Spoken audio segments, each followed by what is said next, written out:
नमस्कार दोस्तों, मैं सुरेंद्र प्रजापत, गांव घोघटिया, कछावतान, तहसील तारानगर, जिला चूरू का निवासी हूं और मेरे यूट्यूब और टेलीग्राम चैनल में आप सभी का अभिनंदन और स्वागत करता हूं। दोस्तों, अपन पढ़ रहे हैं प्राचीन राजस्थान का इतिहास और लगभग आरएस तक का सिलेबस ले रखा है। जैसे इससे जो भी है यानी first grade, second grade, REET, Patwar, Rajasthan police, LDC, वन रक्षक, एसीएफ बोलते हैं, ये सभी भर्तियों में उपयोगी है। दोस्तों, जो अपन बात कर रहे हैं प्राचीन राजस्थान के इतिहास में, उनमें अपन ने सभ्यता पुरातात्विक स्थल ले रखा है। यानी एक जो सभ्यता जो अपन ने पढ़ी थी दोस्तों, गंगानगर की सभ्यता, याद रखना, गंगानगर। गंगानगर में जो सभ्यता पढ़ी थी दोस्तों, वहां पर अपन ने पढ़ी थी बरूर, अनूपगढ़, तरखानवाला, और एक पढ़ी थी चक 84। यानी एक सभ्यता जो पढ़ी थी चक 84, उसके बारे में सिर्फ अपन ने कुछ नहीं लिखा था, सिर्फ बताया था ये गंगानगर में। दोस्तों, मैंने जो वीडियो के अंदर लिखा है और बोला है उसके लिए माफी चाहता हूं। वो एक मतलब गलती से ये उल्टा बोला गया, यानी ये चक 48 बोल दिया मैंने, चक 48 बोल दिया, लेकिन ये बात गलत है दोस्तों। और आपको वहां पर चक 84 पढ़ना है। कितना पढ़ना है? चक 84 ही पढ़ना है। तो आप यदि वहां पर वो वीडियो देखो तो ध्यान रखना, चक 84 उसको पढ़ना है। वैसे कमेंट बॉक्स में मैंने वहां पर लिख दिया है। ठीक है दोस्तों, अपन ने अब तक जो सभ्यता पढ़ी है, यानी राजस्थान के जिलों की लगभग सभ्यता, यानी 30 जिलों की लगभग सभ्यता देखी है। जो बची हुई है उसको आज कंप्लीट करेंगे। और राजस्थान में जितनी भी सभ्यता है, जिस जिले में कितनी सभ्यता है, जो प्रमुख सभ्यता है दोस्तों, उन सभ्यताओं के बारे में, जैसे आरजे कोड होते हैं 1 2 3 4 5, ऐसे 30 तक के आरजे कोड के हिसाब से अपन सभ्यता पढ़ेंगे। और साथ साथ में आरजे कोड भी अपने याद करेंगे। क्रम वाइज पढ़ेंगे, कौन से जिले में कितनी सभ्यता हुई है, 1 नंबर पर कौन सा जिला आता है, जैसे अजमेर, 2 नंबर किसके हैं, जैसे अलवर, इस प्रकार से। जैसे 10 नंबर कैसे हैं, यानी चूरू में कोई सभ्यता का उल्लेख नहीं है, लेकिन उस प्रकार से अपन पढ़ेंगे 30 तक की। ठीक है दोस्तों, तो आज अपन बात करते हैं उदयपुर की सभ्यताओं के बारे में। देखो दोस्तों, उदयपुर की सभ्यताओं में अपन ये कह सकते हैं आहड़ सभ्यता अपन पढ़ चुके हैं। इसके बाद में आज अपन 2 सभ्यता देखेंगे, ईसवाल और बालाथल। इसके अलावा उदयपुर में झाड़ोल सभ्यता है, वल्लभनगर सभ्यता है, भगवानपुरा सभ्यता है। ये सभ्यताएं भी कहां पर विकसित हुई है? उदयपुर के अंदर विकसित हुई है। तो आज अपन बात करते हैं दोस्तों उदयपुर की सभ्यताओं के बारे में। किसकी बात करते हैं दोस्तों? उदयपुर की सभ्यता, उदयपुर की सभ्यता। दोस्तों, जो ये उदयपुर की सभ्यता है, इसकी 2 सभ्यताओं की आज अपन बात करेंगे। कितनी सभ्यताओं की बात करेंगे? 2 की बात करेंगे। एक तो है ईसवाल, एक क्या है? ईसवाल, और एक है बालाथल। और बाकी के सिर्फ स्थान याद रखने हैं। ईसवाल और बालाथल जो सभ्यता है, इनकी अपन बात करेंगे। दोस्तों, ईसवाल जो सभ्यता है, ये कह सकते हैं ये उदयपुर में विकसित हुई है। ईसवाल जो सभ्यता है, इसकी बात यदि अपन करेंगे, समझेंगे, तो कहेंगे, स्थान यदि पूछ लिए तो कहेंगे उदयपुर में विकसित हुई है। कहां पर विकसित हुई है दोस्तों? उदयपुर में। यानी यह सभ्यता कहां पर विकसित हुई? उदयपुर में। इस सभ्यता को लोहे युगीन सभ्यता माना गया है। यहां से लगभग दोस्तों 2000 वर्ष तक लगातार लोहे गलाने के अवशेष भी मिले हैं, ऊंट के दांत के साक्ष्य भी मिले हैं, प्राचीन औद्योगिक बस्ती के उल्लेख भी मिले हैं, और यहां से कुषाण कालीन सिक्के भी प्राप्त हुए हैं। तो अपन देखो दोस्तों कैसे कह सकते हैं, यानी ये सभ्यता कहां पर विकसित हुई है? उदयपुर में। उदयपुर में यहां से ही अपन कह सकते हैं कौन सी सभ्यता है ये दोस्तों? ये सभ्यता लोहे युगीन सभ्यता है।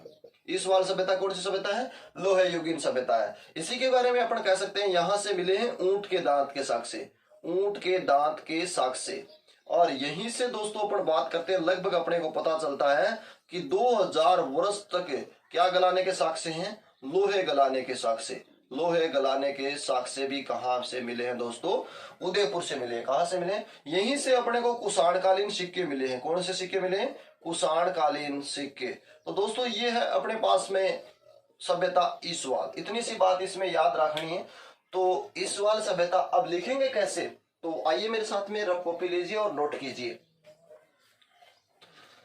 लिखेंगे, यह सभ्यता उदयपुर में विकसित हुई। यह सभ्यता उदयपुर में विकसित हुई। नोट कीजिए दोस्तों साथ साथ में, यह सभ्यता उदयपुर में विकसित हुई। यह लोहे युगीन सभ्यता है। या मानी जाती है, यह लोहे युगीन सभ्यता है या मानी जाती है, एक ही बात है दोस्तों। यानी यहां नेक्स्ट लिखेंगे, यहां लगभग 2000 वर्ष तक लगातार लोहे गलाने के अवशेष मिले हैं दोस्तों।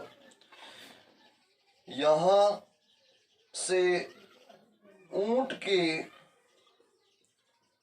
दांत के साक्ष्य मिले हैं दोस्तों।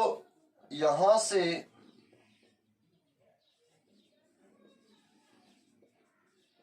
कुषाण कालीन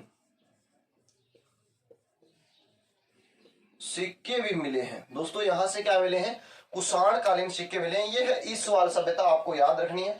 एक अपने ये सकते हैं मतलब गुहिल शासक मंथन सिंह का एक अभिलेख भी प्राप्त होता है, लेकिन अपने को सिर्फ इतनी बात याद रखनी है कि यहाँ यह सभ्यता उदयपुर में विकसित हुई है, यह लोहे युगीन सभ्यता है। यहाँ लगभग 2000 वर्ष तक लोहे गलाने के अवशेष मिले हैं। यहाँ से ऊंट के दांत के साक्ष्य मिले हैं और यहां से कुषाण कालीन सिक्के भी अपने को प्राप्त हुए हैं दोस्तों। स्क्रीनशॉट लीजिए और आगे बालाथल सभ्यता की ओर बढ़ते हैं।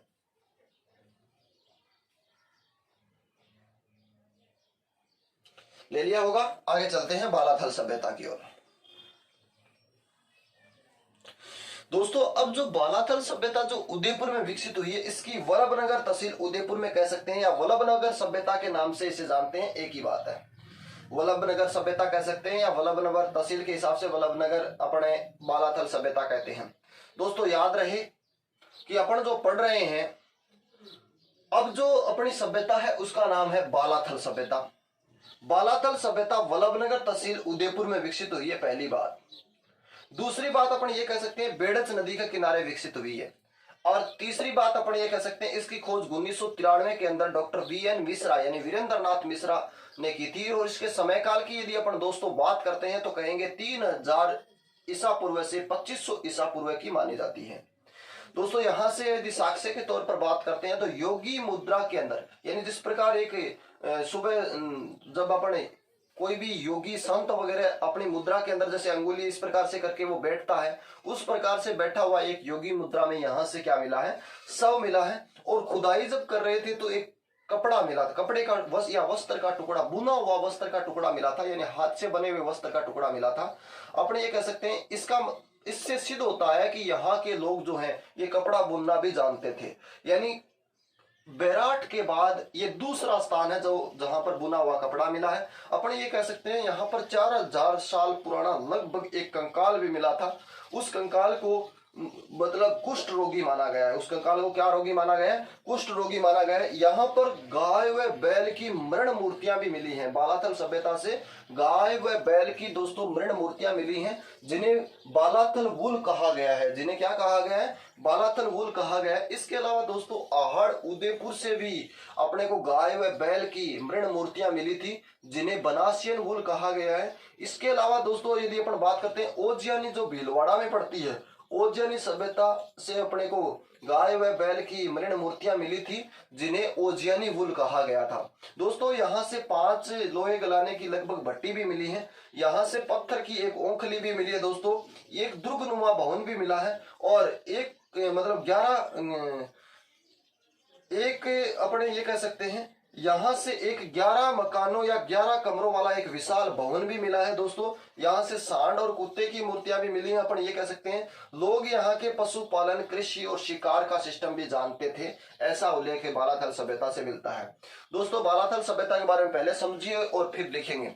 बालाथल जो सभ्यता है दोस्तों, इसकी जो अपन बात करते हैं, यानी जो उसकी बात अपन करते हैं, तो कह सकते हैं कि बालाथल सभ्यता में सबसे पहली बात कहां पर विकसित हुई, कहेंगे वल्लभनगर तहसील। वल्लभनगर तहसील, वैसे आप सीधा याद रखो उदयपुर। वैसे दोस्तों आप सीधा ही याद रखो कहां पर विकसित हुई, उदयपुर में। यदि नदी पूछ ली जाए तो यह एक इस प्रकार से एक नदी जाती है, इस नदी का नाम है बेड़च। कौन सी नदी के किनारे विकसित होती है ये सभ्यता, बेड़च नदी के किनारे विकसित होती है। कौन सी नदी के किनारे विकसित होती है दोस्तों, बेड़च नदी के किनारे विकसित होती है।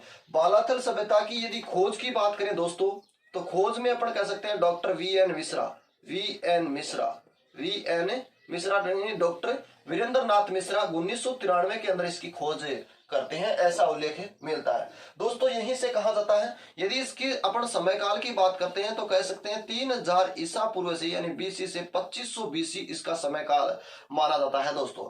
यानी अपन यहां से ये भी कह सकते हैं, यहां जो साक्ष्य के तौर पर बात करते हैं तो एक तो देखो दोस्तों साक्ष्य में अपन बात करते हैं योगी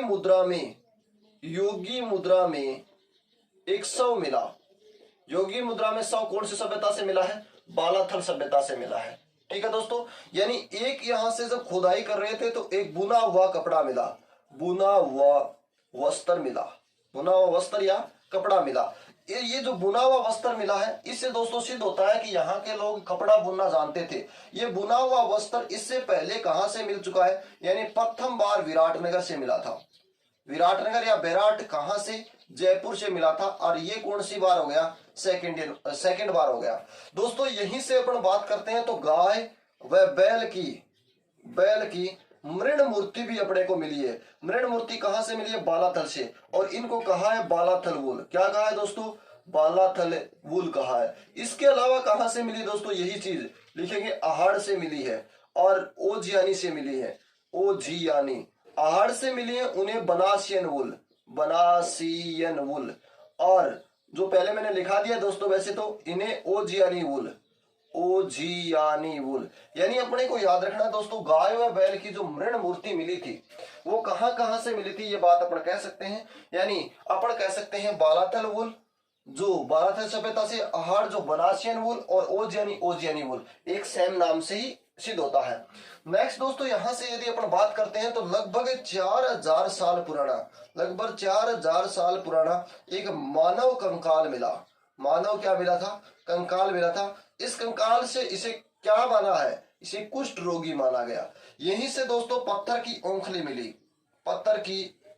मिली। ओंखली क्या होती है दोस्तों? आप जानते होंगे, इस प्रकार से होती है, ऊपर से इस प्रकार से चौड़ी होती है, नीचे से इस प्रकार से पतली होती है, जिसके अंदर डाल के कुछ वगैरह मतलब कूटा जाता है, जैसे बाजरे का खिचड़ा बनाते हैं उस प्रकार से इनको कूट कर बनाया जाता है। यानी यहीं से दोस्तों यदि बात करते हैं तो अपने को उल्लेख मिलता है एक दुर्गनुमा भवन भी यहीं से मिला है। दुर्गनुमा भवन भी मिला है। एक दोस्तों 11 कमरों वाला भवन मिला है। 11 कमरों वाला भवन भी यहीं से मिला है। दोस्तों यदि अपन बात करते हैं यहाँ से 11 कमरों वाला भवन मिला है दोस्तों, यहीं से अपन बात करते हैं तो अपने को ये कह सकते हैं ये लोग जो थे ये पशुपालन, कृषि और आखेट पर आधारित थे। ये शिकार भी किया करते थे, ऐसा उल्लेख भी मिलता है। 5 लोहे गलाने की भट्टियों का यहाँ से उल्लेख मिलता है। अब इसको दोस्तों लिखेंगे कैसे, आइए मेरे साथ में मैं आपको बताता हूं। नोट कीजिएगा साथ में। अब कॉपी साथ में रखें। बालाथल सभ्यता, सबसे पहली बात यह सभ्यता, यहां से नोट कीजिए, यह सभ्यता उदयपुर में बेड़च नदी किनारे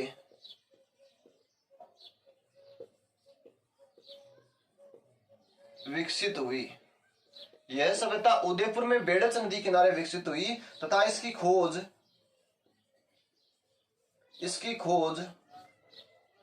1993 में वी.एन. मिश्रा, वीरेंद्र नाथ मिश्रा द्वारा की गई। दोस्तों पूछ लिया जाए, इस उदयपुर में विकसित हुई है, बेड़च नदी किनारे विकसित हुई है, खोज की है वी.एन. मिश्रा द्वारा इसकी खोज की गई थी। और इसका समय काल यदि पूछे, समय काल में अपन कह सकते हैं या समृद्धि काल में अपन कह सकते हैं 3000 बीसी से और 2500 बीसी यानी ईसा पूर्व है। 3000 ईसा पूर्व से 2500 ईसा पूर्व इसका समय काल माना गया है। अब दोस्तों यदि बात करते हैं यहाँ के साक्ष्यों की, तो साक्ष्यों में एक एक करके अपन बात करेंगे। सबसे पहले इस चीज आपने नोट कर ली होगी, मैं इसको मिटाता हूं। नहीं नोट किया तो कीजिए, जल्दी कीजिए।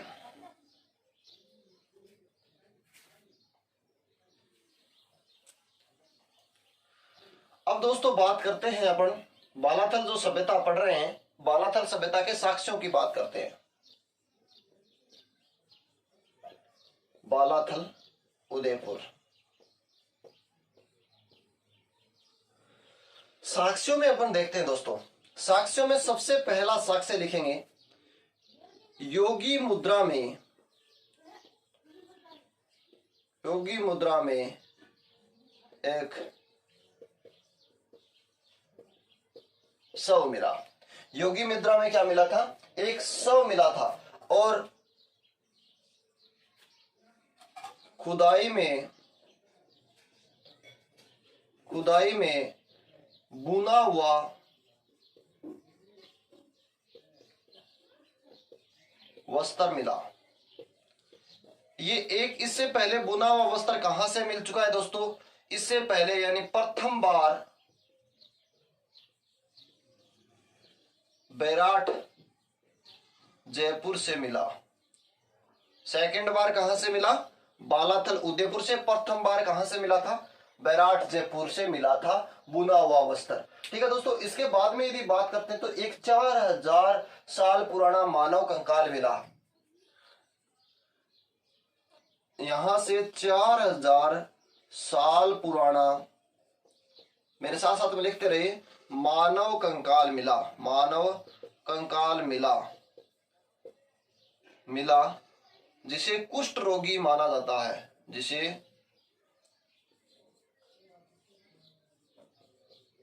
कुष्ठ रोगी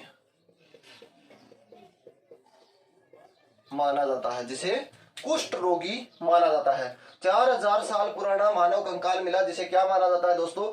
कुष्ठ रोगी माना जाता है। अब जो दोस्तों आगे जो अपन बात करते हैं, यहां से गाय व बैल की मृण मूर्ति मिली।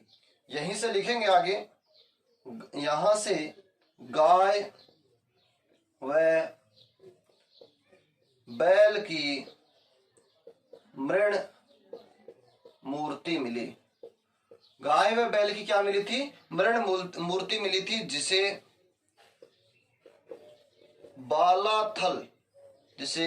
बालाथल बुल या वुल कहा गया। दोस्तों इसके अलावा कहां से मिली थी गाय व बैल की मूर्ति? एक तो मिली थी आहाड़ सभ्यता से और एक मिली थी ओजियानी सभ्यता से। इसके अलावा यानी आहाड़ से मिली थी, उनको कहा गया था, आहाड़ उदयपुर में पड़ती है, ओजियानी भीलवाड़ा में पड़ती है। आहाड़ उदयपुर से इन सभ्यताओं कहा गया बनासियन, इन मूर्तियों कहा गया था बनासियन वुल। और यहां ओजियानी भीलवाड़ा से मिली थी, उनको कहा गया दोस्तों ओजियानी वुल।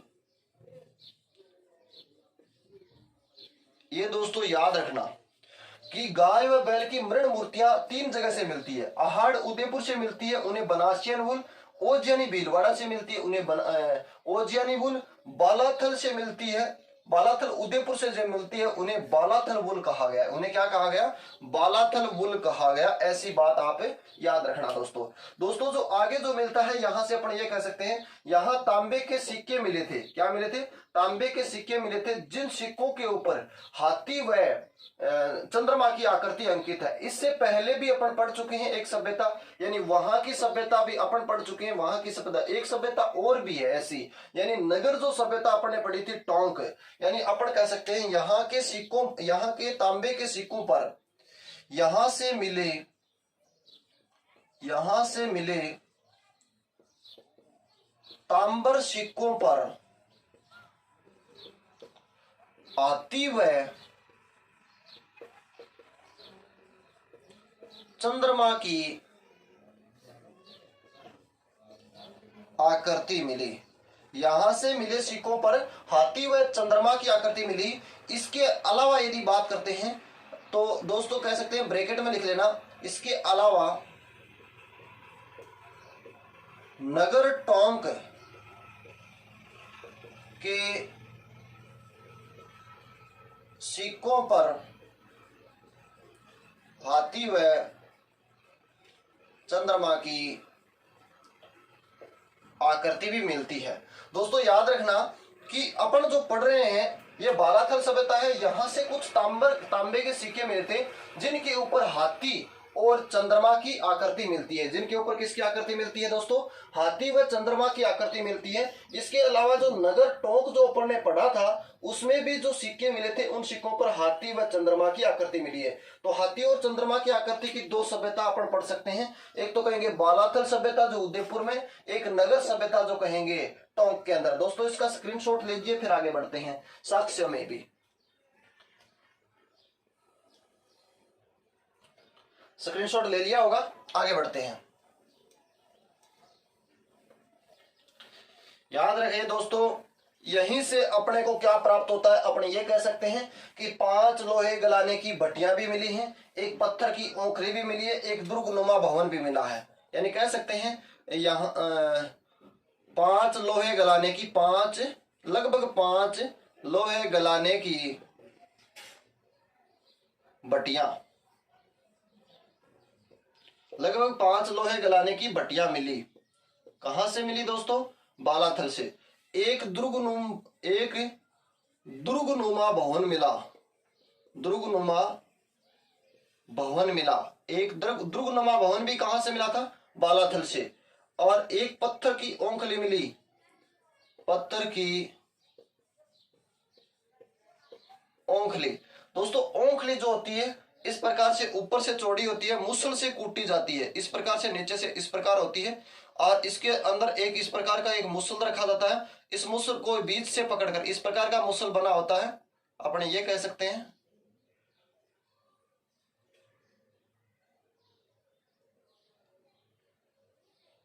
इस बीच से पकड़कर इस प्रकार से इसको कूटा जाता है कोई भी चीज को। एक पत्थर की क्या मिली थी? यहां पर ओंखली मिली थी दोस्तों। एक अपने ये कह सकते हैं यहां 11 कमरों वाला एक भवन मिला। यानी कितने कमरों वाला? 11 कमरों वाला एक भवन मिला। कहां से मिला दोस्तों? यहीं से मिला था, बालाथल उदयपुर से। और एक अपने ये कह सकते हैं कि यहां लगभग सांड और कुत्ते की भी मूर्तियां मिली थी। और ये लोग जो हैं यहां से कह सकते हैं ये लोग पशुपालन प्लस कृषि प्लस शिकार करना जानते थे। कहां के लोग? बालाथल के जो लोग हैं ये पशुपालन और शिकार करना दोस्तों जानते थे। दोस्तों अपन पढ़ रहे हैं बालाथल सभ्यता वल्लभनगर तहसील उदयपुर के अंदर जो विकसित हुई है बालाथल सभ्यता। यहीं से इसकी खोज वीएन मिश्रा 1993 के अंदर इसकी खोज करते हैं। समय काल अपन ने पढ़ा है 3000 ईसा पूर्व से 2500 ईसा पूर्व, 2500 ईसा पूर्व इसका समय काल पढ़ा है। यहाँ की खुदाई के अंदर योगी मुद्रा में एक शव मिला है दोस्तों, और खुदाई के अंदर योगी मुद्रा में एक शव मिला है, और खुदाई में एक वस्त्र, बुना हुआ वस्त्र का टुकड़ा मिला है, जिससे पता चलता है कि बालाथल सभ्यता के लोग कपड़ा बुनना भी जानते थे। इससे पहले यह बुना हुआ कपड़ा या हाथ से बना हुआ कपड़ा विराटनगर या बेराट सभ्यता जयपुर से अपने को मिल चुका है, जहां से 36 मुद्राएं मिली थी। और यहां से दोस्तों 4000 साल पुराना एक मानव कंकाल मिला है, जिसे भारत में कुष्ठ रोगी का माना गया है। यहां से गाय और बैल की मृण मूर्तियां मिली हैं, जिसे बालाथल वुल कहा गया है। इसके अलावा दोस्तों अपन कह सकते हैं अहाड़ उदयपुर से भी गाय व बैल की मृण मूर्तियां मिली है, जिन्हें अपन बनासियर वुल कहा गया है। और इसके अलावा ओजियानी भीलवाड़ा से भी अपने को गाय व बैल की मृण मूर्तियां मिली हैं, जिन्हें ओजियानी वुल कहा गया है दोस्तों। इसके अलावा यहाँ से जो तांबे के सिक्के मिले हैं, तांबे के सिक्कों के ऊपर चंद्रमा और हाथी की आकृति अंकित है। और इसके अलावा इस अपन ने एक सभ्यता और भी है, यानी जो नगर टोंक की सभ्यता है वहां के सिक्कों पर भी हाथी व चंद्रमा की आकृति अंकित है। नेक्स्ट दोस्तों यहाँ से अपन पढ़ रहे हैं कि 5 लोहे गलाने की लगभग भट्टियां मिली हैं, और एक दुर्गनुमा भवन मिला है, एक पत्थर की ओंखली मिली है, 11 कमरों वाला एक भवन भी मिला है। और यहाँ के लोग अपन कह सकते हैं ये लोग पशुपालन, कृषि, शिकार करना भी जानते थे। आप इसका स्क्रीनशॉट लीजिए और आगे एक सभ्यता और पढ़ते हैं दोस्तों।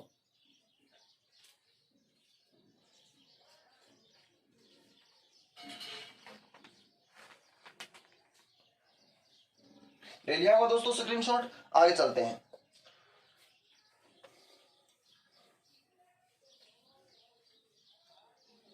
आगे दोस्तों देखते हैं बीकानेर की सभ्यता। बीकानेर में वैसे सभ्यता जो पड़ती है, यानी डोडाथोर सभ्यता भी बीकानेर में, सावणिया सभ्यता भी बीकानेर में, और छापरी पुंगल सभ्यता भी बीकानेर में, और एक सभ्यता सोंथी सभ्यता भी बीकानेर में, जो कालीबंगा सभ्यता की प्रथम सभ्यता कहा जाती है, कालीबंगा प्रथम के नाम से जानी जाती है, या कालीबंगा सभ्यता की प्रथम राजधानी के नाम से जानी जाती है सोंथी सभ्यता बीकानेर। दोस्तों अभी पढ़ते हैं सोंथी सभ्यता बीकानेर, क्या उनसे पढ़ते हैं। अब अपन पढ़ेंगे दोस्तों बीकानेर की सभ्यता। बीकानेर की सभ्यता, बीकानेर की सभ्यता में दोस्तों आप याद रखना, इस प्रकार से बीकानेर की सभ्यताओं को विभाजित किया है। यानी एक तो सभ्यता जो अपन पढ़ेंगे, एक ही सभ्यता पढ़ेंगे, सोंथी सभ्यता, सोंथी सभ्यता, डोडाथोर सभ्यता, डोडाथोर का सिर्फ याद रखना है कहां पर है, डोडाथोर सभ्यता, एक है सावणिया सभ्यता, सावणिया सभ्यता, एक दोस्तों है छापरी पोंगल सभ्यता, छापरी पोंगल, छापरी पोंगल सभ्यता कहां पर है, अपन कह सकते हैं बीकानेर के अंदर स्थित है छापरी पोंगल। ये छापरी पोंगल और सावणिया दोनों सभ्यता दोस्तों अपन ये कह सकते हैं ये दोनों ताम्रयुगीन सभ्यता या ताम्रयुगीन सभ्यता के समकालीन है। और जो ये सभ्यता है डोडाथोर जो सभ्यता है ये पाषाण कालीन सभ्यता है, यानी पाषाण युग के समकालीन या पत्थर के समकालीन मानी गई है। दोस्तों अपन बात करते हैं सोंथी सभ्यता, डोडाथोर सभ्यता, सावणिया सभ्यता, छापरी पोंगल सभ्यता कहां पर है, बीकानेर के अंदर है। अपन जो दोस्तों बात करेंगे वो सभ्यता है सोंथी सभ्यता। सोंथी सभ्यता की यदि बात करते हैं दोस्तों, यह सभ्यता बीकानेर के अंदर विकसित हुई है। इसे कालीबंगा प्रथम कहा गया है या कालीबंगा प्रथम माना जाता है। वैसे कालीबंगा सभ्यता जो हनुमानगढ़ के अंदर है उसकी प्रथम राजधानी भी मानी गई है। इसकी खोज 1953 के अंदर अमलानंद घोष ने की थी, क्योंकि कालीबंगा की खोज तो 1952 के अंदर अमलानंद घोष ने की थी, इसकी खोज भी किसने की थी, अमलानंद घोष ने की थी। और यहाँ हड़प्पा कालीन सभ्यताओं के अवशेष प्राप्त होते हैं। इतनी सी बात याद रखनी है दोस्तों, ये बात याद रखनी है, यह सभ्यता बीकानेर में है। और ये कालीबंगा, इसे कालीबंगा प्रथम सभ्यता भी कहा गया है या कालीबंगा सभ्यता की प्रथम राजधानी मानी गई है। इसकी खोज 1953 के अंदर अमलानंद घोष ने की थी। इसे हड़प्पा कालीन सभ्यताओं के समकालीन माना गया है। चार बात याद रखनी है, यानी याद आइए मेरे साथ में। ये तो सभ्यता जो है अपन बात कर रहे हैं, सबसे पहले लिखेंगे यह सभ्यता बीकानेर में विकसित हुई। कहां पर विकसित हुई, बीकानेर में विकसित हुई, सॉरी, यह सभ्यता कहां पर विकसित हुई, बीकानेर में। दूसरी बात लिखेंगे इसे कालीबंगा प्रथम भी कहा जाता है, इसे कालीबंगा प्रथम भी कहा जाता है। नेक्स्ट लिखेंगे इसकी खोज 1953 में अमलानंद घोष ने की। इसकी खोज 1953 में अमलानंद घोष ने की। यह हड़प्पा कालीन सभ्यता के समकालीन मानी जाती है। यह हड़प्पा कालीन सभ्यता के समकालीन मानी जाती है। दोस्तों याद रखना, यह सभ्यता हड़प्पा कालीन, बस 4 लाइन इसमें याद रख लेना बहुत है। यह सभ्यता बीकानेर में विकसित हुई। इसे कालीबंगा प्रथम भी कहा जाता है। इसकी खोज 1953 के अंदर अमलानंद घोष ने की थी। इसे हड़प्पा कालीन सभ्यता भी कहा जाता है, यानी कालीबंगा सभ्यता की प्रथम राजधानी भी लिख सकते हैं इसे कालीबंगा सभ्यता कहां पर है, हनुमानगढ़ की प्रथम राजधानी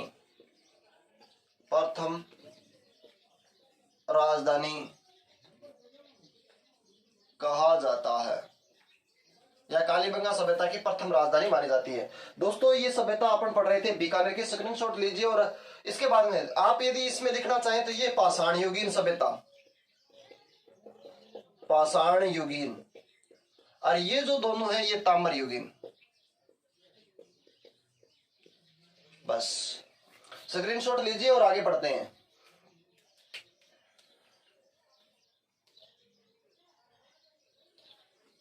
साथ साथ में नोट कर लिया करो दोस्तों। अब छोटी छोटी जो सभ्यता बची हैं, अगली सभ्यता अपने पास में एक और पढ़ते हैं, उसका नाम है जोधपुर की सभ्यता। कहां की सभ्यता? जोधपुर की सभ्यता। जोधपुर की सभ्यता। दोस्तों जोधपुर के अंदर जो सभ्यता पढ़ेंगे वो सभ्यता है अपन मंडोर। कौन सी सभ्यता पढ़ेंगे? मंडोर। मंडोर जोधपुर में और कौन सी है? एक तो बिड़ला है, एक उमेदनगर है। बिड़ला यानी अपने और भी कह सकते हैं, एक तो कह सकते हैं बिड़ला और एक कह सकते हैं उमेदनगर। ये सभ्यता दो और है जोधपुर में, यानी अपन पढ़ेंगे वो सभ्यता है मंडोर। दोस्तों मंडोर जो स्थान है ये जोधपुर के अंदर पड़ता है। बिजोलिया शिलालेख में मंडोर को क्या कहा गया है? मांडव्यपुर कहा गया है। बिजोलिया शिलालेख में मंडोर को क्या कहा गया है? मांडव्यपुर कहा गया है। इसकी खोज 1993-94 के अंदर सर जॉन मोर्सल के द्वारा की गई थी। इसकी खोज 1993-94 में सर जॉन मोर्सल के द्वारा की गई थी। ये अंग्रेज था। यहां से 30 लघु आकार के अरब शासकों के सिक्के मिले हैं। 30 लघु आकार के या लघु आकार में अरब शासकों के सिक्के भी मिले हैं। 33 करोड़ देवी देवताओं की चादर भी यहीं से मिलती है। मारवाड़ के राठौड़ों की छतरी भी यहाँ पर मंडोर के अंदर मिलती है। नेशनल लॉ यूनिवर्सिटी भी मंडोर के अंदर बनी हुई है। रावण का विवाह भी यहीं हुआ था मनोदरी के साथ। मनोदरी की चौरी भी यहाँ पर बनी हुई है दोस्तों, और मनोदरी के नाम पर ही यहाँ पर इसका नाम मंडोर पड़ा था। बिजोलिया शिलालेख में मंडोर का नाम मांडव्यपुर मिलता है। मनोजरी के नाम पर ही मंडोर का नाम मंडोर पड़ा था। मनोजरी का विवाह रावण के साथ में यहीं पर हुआ था। यहीं पर मनोजरी की चौरी बनी हुई है। नेशनल लॉ यूनिवर्सिटी भी मंडोर के अंदर बनी हुई है, और मारवाड़ के राठौड़ों की छतरियां भी मंडोर के अंदर बनी हुई है। 33 करोड़ देवी देवताओं की चादर भी यहीं पर है, और 30 लघु आकार में अरब शासकों के सिक्के भी यहाँ से मिले हैं। 30 लघु आकार में अरब शासकों के सिक्के भी मिले हैं, और इसकी खोज 1993-94 के अंदर सर जॉन मोर्सल के द्वारा की गई थी। और यह स्थान कहां पर पड़ता है दोस्तों? मंडोर के अंदर पड़ता है। इतनी बात इसमें याद रखनी। आइए मेरे साथ में कॉपी लीजिए और साथ साथ में नोट कीजिए। मंडोर की बात करें, सबसे पहले लिखेंगे यह सभ्यता जोधपुर में विकसित हुई, या यह सभ्यता जोधपुर में है, तथा इसकी खोज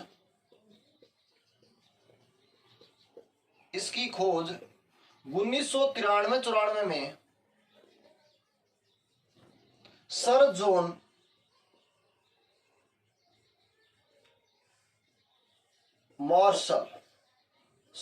मार्शल के द्वारा की गई। ठीक है, यानी इसकी खोज सर जॉन मार्शल के द्वारा की गई थी। यह सभ्यता जोधपुर में है। इसकी खोज 1993-94 के अंदर सर जॉन मार्शल के द्वारा खोज की गई थी। अब जो यहाँ पर साक्ष्य के तौर पर एक एक करके लिखेंगे दोस्तों। साक्ष्यों में अपन लिखेंगे, यहां से लिखना शुरू करते हैं। यानी सबसे पहले लिखेंगे 30 लघु आकार में अरब शासकों के सिक्के कहां से मिले थे? मंडोर जोधपुर से मिले थे। 30 लघु आकार में अरब शासकों के सिक्के भी कहां से मिले थे? मंडोर से मिले थे। 33 करोड़ देवी देवताओं की चादर भी कहां मिली है? मंडोर जोधपुर से ही मिली है। मारवाड़ के राठौड़ों की छतरी, मारवाड़ के राठौड़ों की छतरी कहां पर बनी हुई है? मंडोर जोधपुर के अंदर ही बनी हुई है। National law university, national law university दोस्तों, लॉ यूनिवर्सिटी यानी वकील का जो कोर्स होता है वो यहां से मिली है। रावण के विवाह यहीं पर हुआ था। रावण जो श्रीलंकापति था, रावण का विवाह है मंदोदरी के साथ यहीं हुआ।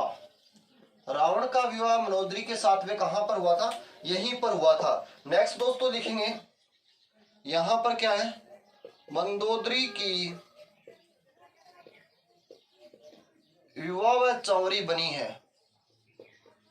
मंदोदरी की विवाह चौरी बनी है। कहां पर बनी है दोस्तों? अपन ये कहेंगे मंडोर के अंदर बनी है। कहां पर बनी है? मंडोर के अंदर बनी है। नेक्स्ट दोस्तों अपन एक बात और कह सकते हैं कि अपन की मंदोदरी के नाम पर, मंदोदरी के नाम पर इसका नाम मंडोर पड़ा। मंदोदरी के नाम पर इसका नाम क्या पड़ा था दोस्तों? मंडोर पड़ा। और दूसरा लिखेंगे बिजोलिया शिलालेख भीलवाड़ा के अनुसार, बिजोलिया शिलालेख, बिजोलिया शिलालेख भीलवाड़ा, भीलवाड़ा के अनुसार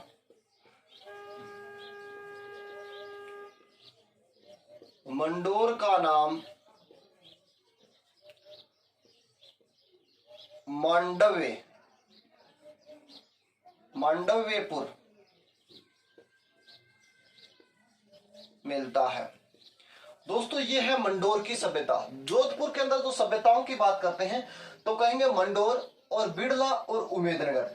अपन पढ़ रहे हैं मंडोर की सभ्यता या जोधपुर की सभ्यता। यह सभ्यता जोधपुर में विकसित हुई है। कहां पर विकसित हुई है? जोधपुर में। इसकी खोज 1993-94 में सर जॉन मोर्सल के द्वारा की गई थी। इसकी खोज 93-94 में सर जॉन मोर्सल के द्वारा की गई थी। यहाँ से लगभग 30 लघु आकार के अरब शासकों के क्या मिले हैं? अरब शासकों के सिक्के मिले हैं। दोस्तों यहाँ से 33 करोड़ देवी देवताओं की चादर मिली है। मारवाड़ के राठौड़ों की छतरी मिली है। नेशनल लॉ यूनिवर्सिटी भी कहां पर है? मंडोर जोधपुर में। रावण का विवाह मंदोदरी के साथ यहीं पर हुआ था बलपूर्वक है। और मनोदरी जो थी, मनोदरी का विवाह चौरी भी यहीं पर बनी हुई है। मनोदरी के नाम पर इसका नाम क्या पड़ा था? मंडोर पड़ा था। बिजोलिया शिलालेख भीलवाड़ा के अनुसार मंडोर को मांडव्यपुर कहा जाता था। दोस्तों यहाँ ये सभ्यता अपनी कंप्लीट होती है। लगभग एक चंद्रावती सभ्यता जो अपन ने पढ़ा था झालावाड़, एक चंद्रावती सभ्यता जो है सिरोही के अंदर भी स्थित है। दोस्तों ये यहाँ तक की सभ्यता अपन कंप्लीट करते हैं और आगे जो सभ्यताओं का अब जिले वाइज जो सभ्यताओं का सार है उसको भी देखेंगे। और इससे आगे जो अपने जो जो चीज छुटी है अपने वीडियो के अंदर, कोई सभ्यता के अंदर 1 लाइन या 2 लाइन जो भी छुटी है उनको भी अपन। दोस्तों एक सभ्यता की और की बात करते हैं, वो सभ्यता है चंद्रावती। सिर्फ 2-3 लाइन ही है, ज्यादा बड़ी नहीं है। चंद्रावती, चंद्रावती सभ्यता है कहां पर? सिरोही में। कहां पर है दोस्तों? सिरोही में। एक चंद्रावती सभ्यता जो झालावाड़ में भी पड़ी थी। एक चंद्रावती सभ्यता अपन ने कहां पढ़ी थी? झालावाड़ में। चंद्रावती सभ्यता में अपन ये कह सकते हैं दोस्तों 11वीं सदी में परमाणु की राजधानी रही थी। ये 11वीं सदी में परमाणु की राजधानी रही थी अपन ये कह सकते हैं। यहाँ की खुदाई के अंदर गरुड़ आसन भगवान विष्णु की एक प्रतिमा मिली है जो इकलौती प्रतिमा मानी जाती है। यहाँ की खुदाई के अंदर गरुड़ आसन में भगवान विष्णु की एक प्रतिमा मिली है जो इकलौती प्रतिमा मानी जाती है, एकमात्र प्रतिमा मानी जाती है। दोस्तों चंद्रावती या सिरोही के जो अपन पत्थर हैं, इन पत्थरों को जब अपन आपस में इस प्रकार बजाते हैं तो ऐसे कहते हैं कि घंटी जैसी या आरती जैसी आवाज आती है। ऐसा उल्लेखनीय जानकारी के हिसाब से उल्लेख मिलता है। यहाँ पर एक विदेशी यात्री कर्नल टोड भी घूमने के लिए आए थे और मैडम विलियम हंटर ब्लेयर भी यहाँ पर घूमने के लिए आए थे, ऐसा दोस्तों उल्लेख मिलता है। और यहीं पर अपन ये कह सकते हैं चंद्रावती से विकास के 3 स्तर जो प्राप्त होते हैं, वो पहला जो स्तर प्राप्त हुआ था दोस्तों अपन ये कह सकते हैं 6ठी से 8वीं सदी, और दूसरा जो स्तर प्राप्त हुआ था 9वीं से 10वीं सदी, तीसरा जो स्तर प्राप्त हुआ था दोस्तों वो 11वीं से 15वीं सदी का उल्लेख मिलता है। यानी चंद्रावती सभ्यता को लिखेंगे कैसे? आइए मेरे साथ में नोट कीजिए कि यह सभ्यता, पहली बात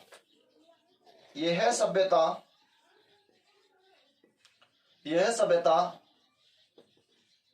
माउंट आबू सिरोही में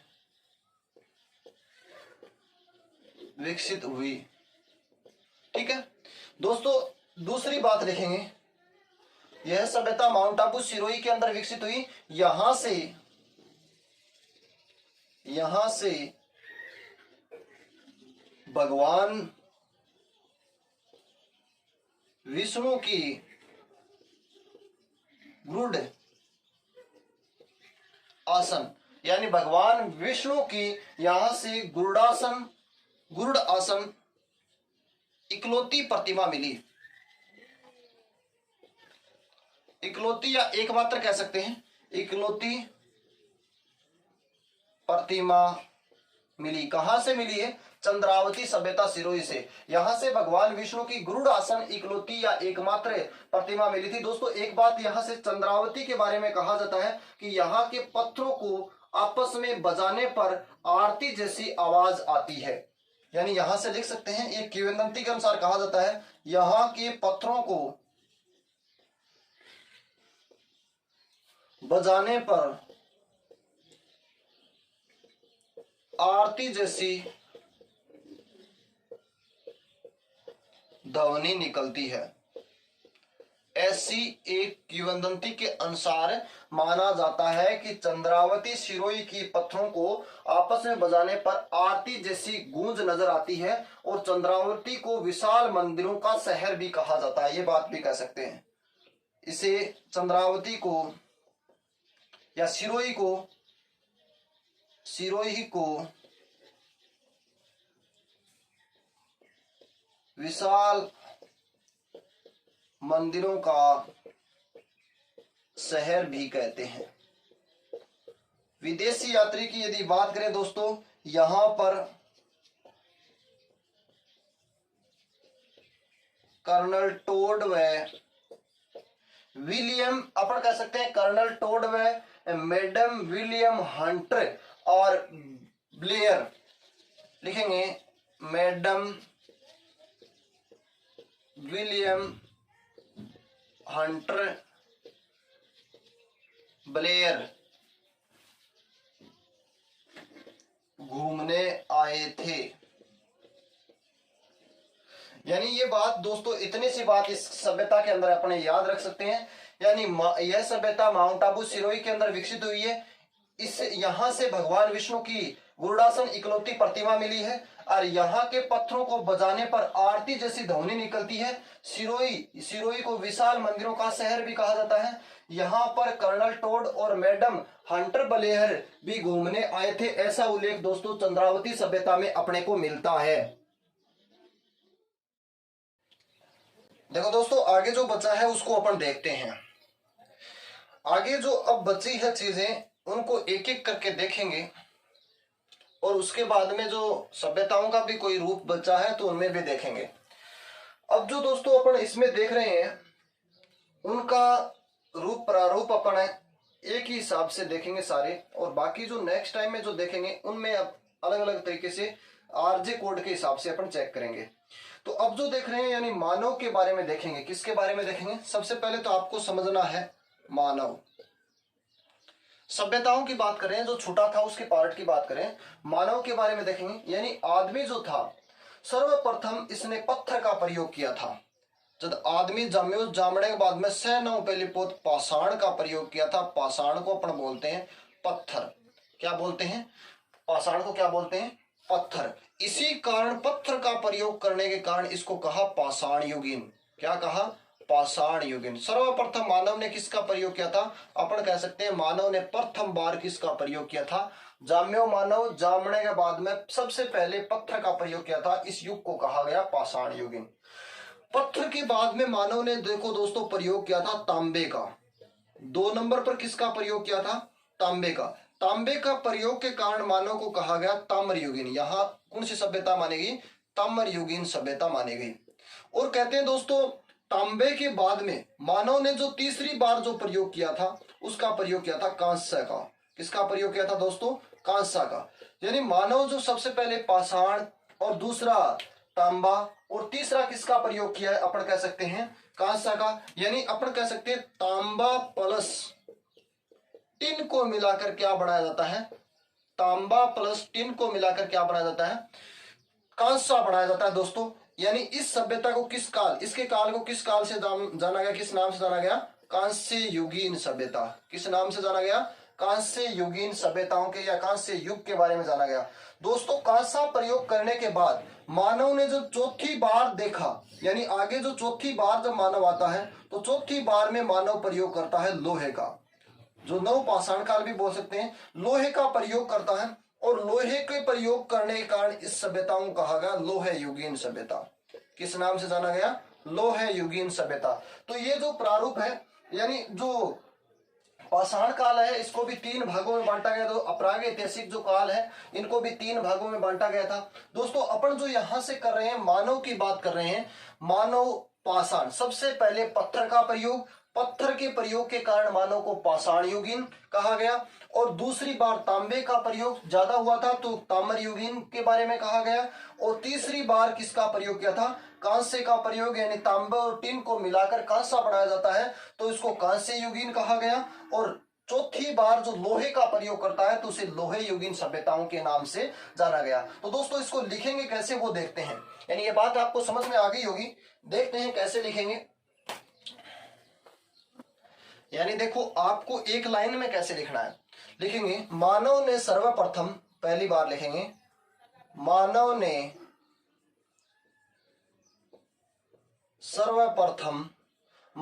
सर्वप्रथम पाषाण पत्थर, यानी पत्थर का प्रयोग किया या उपयोग में लिया, इसीलिए इस काल को पाषाण काल कहा गया। पाषाण काल कहा गया, पहली बात। दूसरी बात, यानी दूसरी बार किसका प्रयोग करता है? कहेंगे तांबे का प्रयोग। मानव ने पत्थर के बाद तांबे का प्रयोग किया,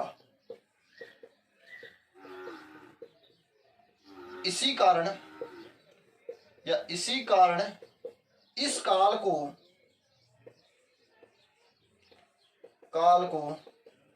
ताम्र काल या ताम्र युगीन काल कहा गया।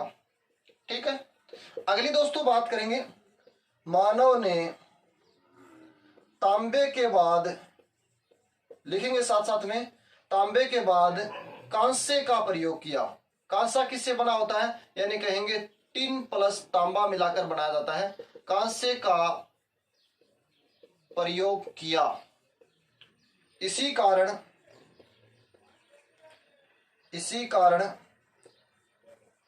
इस काल को कांस्य युगीन कहा गया। अब दोस्तों एक और लिखेंगे, मानव ने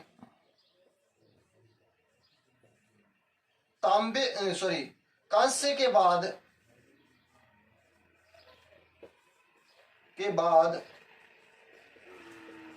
लोहे का प्रयोग किया, इसी कारण इसे लोहे युगीन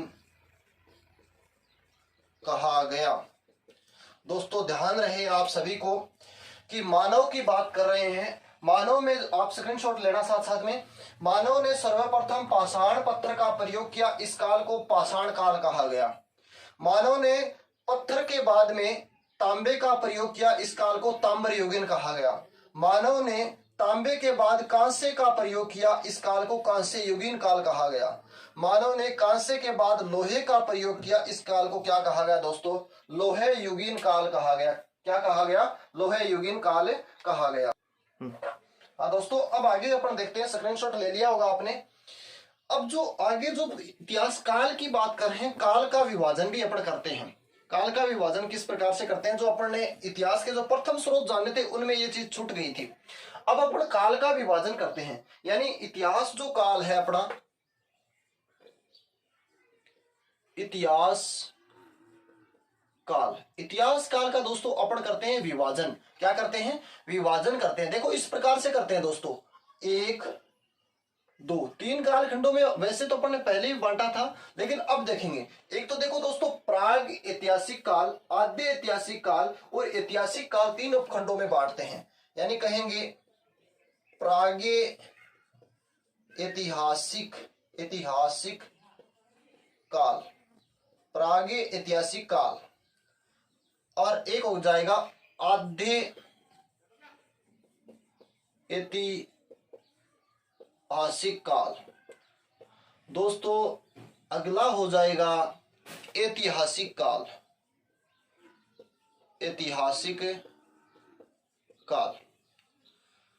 अब जो बात करते हैं दोस्तों अपने इस काल की, काल में आप देखना कि प्राग ऐतिहासिक काल क्या होता है, आद्य ऐतिहासिक काल क्या होता है और ऐतिहासिक काल क्या होता है, एक एक करके देखेंगे। यानी प्राग ऐतिहासिक काल वह काल होता है जिसमें सभ्यता और संस्कृति, जिसमें सभ्यता व संस्कृति का वह युग, अपने ये कह सकते हैं प्राग ऐतिहासिक काल में सभ्यता व संस्कृति का वह युग जिसमें मानव की उत्पत्ति मानी जाती है। सभ्यता व संस्कृति का वह युग जिसमें मानव की उत्पत्ति मानी जाती है और इसमें किसी भी प्रकार के लिखित साक्ष्य अपने को नहीं मिलते। सभ्यता व संस्कृति का वह युग जिसमें मानव की उत्पत्ति मानी जाती है, इसमें कोई भी लिखित साक्ष्य नहीं मिलते। प्राग ऐतिहासिक काल शब्द का सर्वप्रथम जो प्रयोग होता है वो प्रयोग 1851 के अंदर यदि बात करते हैं तो डेनियल विल्सन ने अपनी पुस्तक दी आर्कियोलॉजी, डेनियल विल्सन ने अपनी पुस्तक the archaeology and prehistoric, Daniel Wilson ने अपनी पुस्तक the archaeology and prehistoric annals of Scotland में किया था। एनल्स एंड स्कॉटलैंड के अंदर इसका प्रयोग किया था। किसका? प्राग ऐतिहासिक काल शब्द का प्रयोग किया था। इस काल के अंदर अपन ये कह सकते हैं मानव जो है वो पशुपालन, आग जलाना और संयुक्त रहने की प्रक्रिया सीख चुका था। यही टाइम में यदि विश्व की यदि बात की जाए तो वैज्ञानिक आविष्कार में यदि बात की जाए तो मानव ने इस टाइम की यदि उल्लेख मिलता है कि पहिए का आविष्कार भी कर लिया था। किसका आविष्कार कर लिया था? पहिए का आविष्कार कर लिया था। प्राग ऐतिहासिक काल को दोस्तों तीन खंडों में विभाजित किया गया है।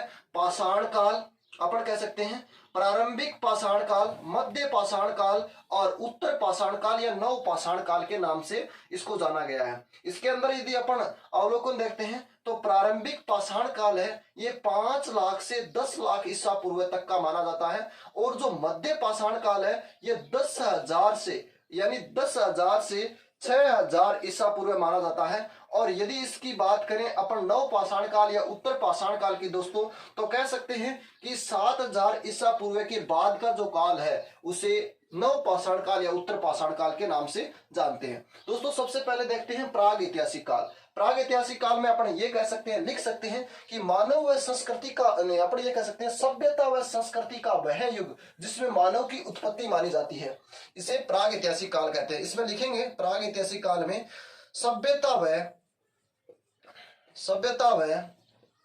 संस्कृति का वह युग जिसमें मानव की उत्पत्ति मानी जाती है। सभ्यता व संस्कृति का वह युग जिसमें क्या मानी जाती है? मानव की उत्पत्ति मानी जाती है। किस काल में? प्राग ऐतिहासिक काल में। किस काल में? प्राग ऐतिहासिक काल में। इसमें किसी भी प्रकार के लिखित साक्ष्य नहीं मिले। ऐसा कौन सा काल है जिसमें किसी भी प्रकार से लिखित साक्ष्य नहीं मिले? तो कहेंगे प्राग ऐतिहासिक काल। प्राग ऐतिहासिक काल है जिसमें किसी भी प्रकार के लिखित साक्ष्य नहीं मिले। हाँ दोस्तों, जो अपन पढ़ रहे हैं सभ्यता व संस्कृति का वह युग जिसमें मानव की उत्पत्ति मानी जाती है और इसमें किसी भी प्रकार के लिखित साक्ष्य नहीं मिलते। अब जो अपना शब्द आता है कौन सा? प्राग ऐतिहासिक काल। अब जो अपना क्या है शब्द आता है? प्राग ऐतिहासिक काल। भाई प्रश्न ये है कि सबसे पहले प्राग ऐतिहासिक काल शब्द का प्रयोग किसने किया था? तो अपन कहेंगे सबसे पहले यानी 1851 में एक अंग्रेज आदमी है, उसका नाम है डेनियल विल्सन। डेनियल विल्सन ने 1851 के अंदर डेनियल विल्सन ने 1851 के अंदर the archaeology and prehistoric annals of Scotland नाम की एक पुस्तक लिखी थी। उसमें प्रागैतिहासिक काल शब्द का प्रयोग किया था। तो अपन लिखेंगे सर्वप्रथम प्रागैतिहासिक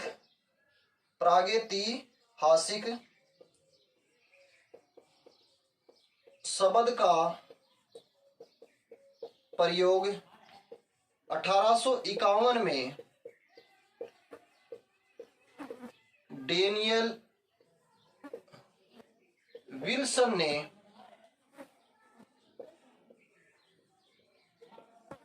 अपनी पुस्तक, लिखते रहना, दी archaeology and prehistoric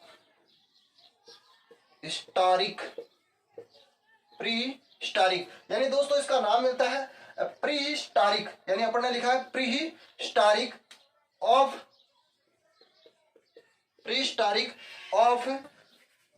Scotland, prehistoric annals of Scotland लिखना है।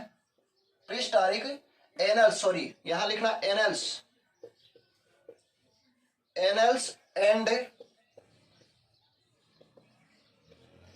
स्कॉटलैंड में किया। यानी सर्वप्रथम प्रागैतिहासिक काल शब्द का प्रयोग 1851 में डेनियल विल्सन ने अपनी पुस्तक the archaeology and prehistoric annals and Scotland के अंदर किया था। ये दोस्तों आपको याद रखनी है। विश्व में सर्वप्रथम यदि बात करें तो पहिए का आविष्कार इसी काल में हो गया था, इसी काल के दूसरे पार्ट के अंदर। यानी इसी काल को जो 3 खंडों में विभाजित किया गया है, इस काल को 3 खंडों में विभाजित किया गया। इसी काल को 3 खंडों में विभाजित किया गया। 3 खंड की यदि दोस्तों यदि अपन बात करते हैं तो यहां लिखता हूं मैं तीनों खंड, 1 और 2, ये लो 3। यानी एक तो कहेंगे अपन प्रारंभिक पाषाण काल, क्या कहेंगे? प्रारंभिक पाषाण काल। दूसरा कहेंगे मध्य पाषाण काल। तीसरा कहेंगे उत्तर या फिर कहेंगे नव पाषाण काल। ये दोस्तों 3 खंडों में इस काल को विभाजित किया गया है। यानी दूसरे यानी मध्य पाषाण काल में पहिए का आविष्कार हो गया था, ऐसा माना जाता है। लेकिन पहले में प्रारंभिक में नहीं हुआ था। तो अपन ये कह सकते हैं कि प्रारंभिक पाषाण काल जो है 5 लाख से 10 लाख ईसा पूर्व तक माना जाता है। 5 लाख से 10 लाख ईसा पूर्व तक माना जाता है। यानी अपन कह सकते हैं 5 लाख से 10 लाख BC लिखता हूं। और यदि मध्य पाषाण काल की दोस्तों बात करते हैं तो कहेंगे 10,000 से 6,000 ईसा पूर्व। और यदि अपन उत्तर पाषाण काल की बात करते हैं तो दोस्तों कहेंगे 7,000 ईसा पूर्व के बाद, 7,000 ईसा पूर्व के बाद के काल को उत्तर या नव पाषाण काल के नाम से जाना जाता है। यानी विश्व की यदि बात करें तो पहिए का आविष्कार कौन से काल में हो गया था?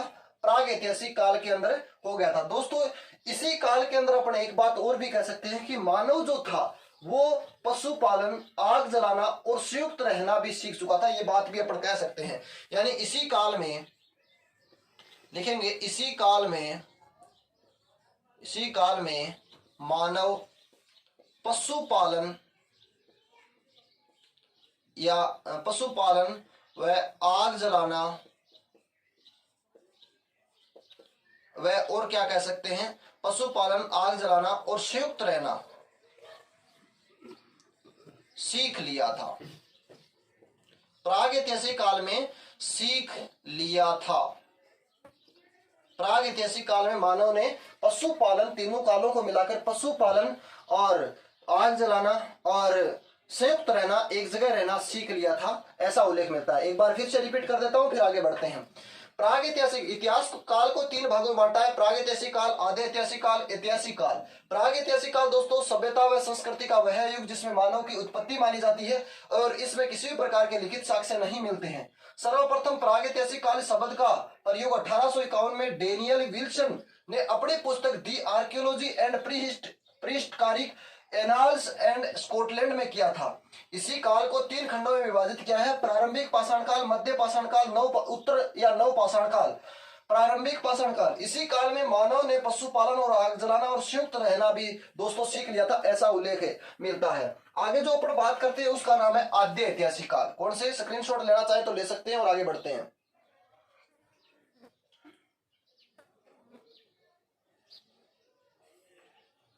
ले लिया दोस्तों स्क्रीनशॉट, आगे देखते हैं।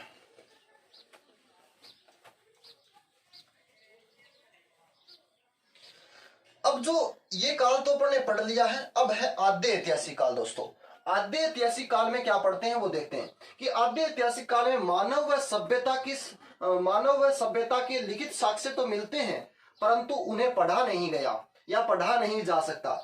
मध्य जो आद्य ऐतिहासिक काल है इसमें मानव व सभ्यता के लिखित साक्ष्य तो मिलते हैं परंतु इन्हें पढ़ा नहीं गया। अपन कह सकते हैं एक लिपि जो मिली है, इस लिपि का अवलोकन भी कर सकते हैं, यानी यहाँ पर सर्पिलाकार या फिर गोमूत्र लिपि या फिर बुस्ट्रोफेडन लिपि मिली है, जो ऐसा उल्लेख मिलता है कि दाएं से बाईं ओर लिखी गई है और बाएं से दाईं ओर इस प्रकार सर्पिलाकार आकृति में इस प्रकार लिखी गई है। अब इस प्रकार लिखी गई है तो देखो दोस्तों इस प्रकार लिखी गई है, इसको अपन कैसे पढ़ सकते हैं, यानी सर्पिलाकार आकृति में लिपि लिखी गई है जिसे गोमूत्र लिपि भी कहा जाता है और सर्पिलाकार लिपि भी कहा जाता है, बुस्ट्रोफेडन लिपि भी कहा जाता है। ऐसी लिपि कौन से में मिलती है, आद्य ऐतिहासिक काल में मिलती है। तो दोस्तों यहां से अपन बात करते हैं, उदाहरण के लिए भी देख सकते हैं सिंधु घाटी सभ्यता व हड़प्पा सभ्यता से भी ऐसा उल्लेख मिलते हैं, कालीबंगा सभ्यता से भी ऐसा उल्लेख मिलता है, मेसोपोटामिया की सभ्यता से भी ऐसा उल्लेख मिलता है, चीन की सभ्यता से भी ऐसा उल्लेख आद्य ऐतिहासिक कालीन सभ्यता के अवशेष या उल्लेख मिलते हैं। तो इसमें ज्यादा कुछ नहीं है, अपने को सिर्फ थोड़ा सा जानना है। तो लिखेंगे इसमें मानव व सभ्यता की लिखित जानकारी मिलती है परंतु इसे पढ़ा नहीं जा सकता। यानी क्या लिखेंगे, इस काल में मानव व सभ्यता की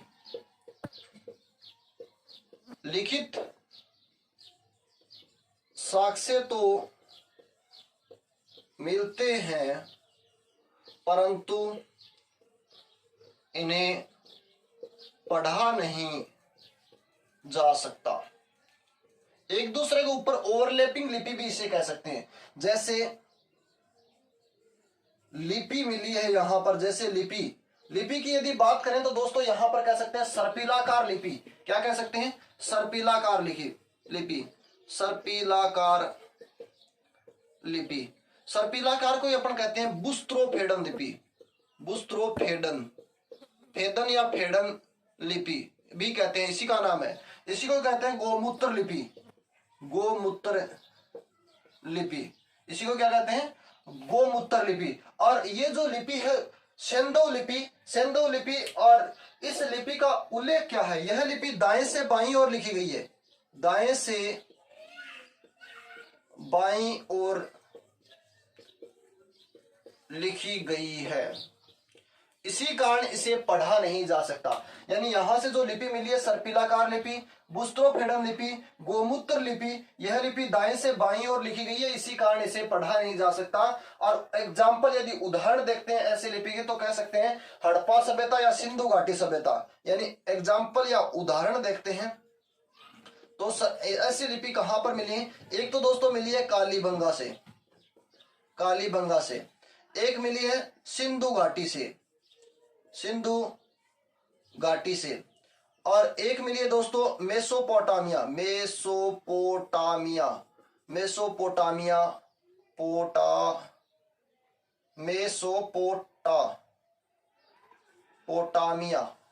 मेसोपोटामिया। एक मिली है दोस्तों चीन चीन की सभ्यता से।